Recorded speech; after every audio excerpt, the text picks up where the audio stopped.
When the Himalayan peasant meets the he-bear in his pride, he shouts to scare the monster, who will often turn aside.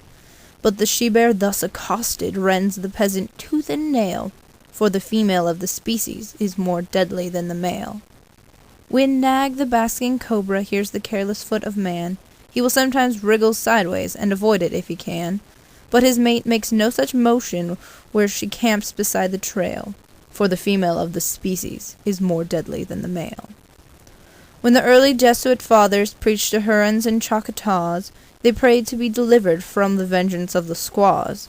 'Twas the women, not the warriors, turned those stark enthusiasts pale, for the female of the species is more deadly than the male. Man's timid heart is bursting with the things he must not say, for the woman that God gave him isn't his to give away. But when hunter meets with husbands, each confirms the other's tale. The female of the species is more deadly than the male. Man, a bear in most relations, worm and savage otherwise, man propounds negotiations, man accepts the compromise. Very rarely will he squarely push the logic of a fact to its ultimate conclusion in unmitigated act. Fear or foolishness impels him, ere he lay the wicked low, to concede some form of trial even to his fiercest foe. Mirth obscene diverts his anger, doubt and pity oft perplex him in dealing with an issue, to the scandal of the sex. But the woman that God gave him, every fibre of her frame, proves her launched for one sole issue, armed and engined for the same. And to serve that single issue, lest the generations fail, the female of the species must be deadlier than the male. She who faces death by torture for each life beneath her breast, may not deal in doubt or pity, must not serve for fact or jest. These be purely male diversions, not in these her honor dwells. She the other law we live by, is that law and nothing else.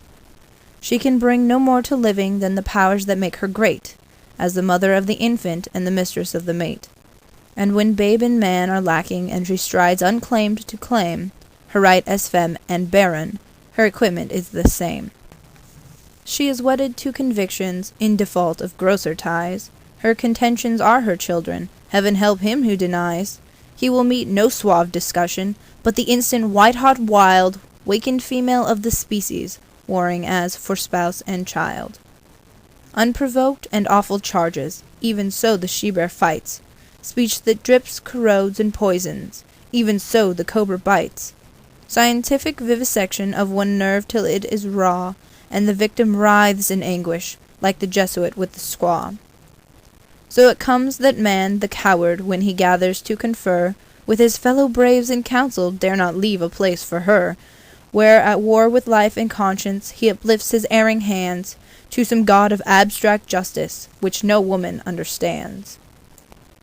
And man knows it, knows, moreover, that the woman that God gave him must command but may not govern, shall enthrall but not enslave him.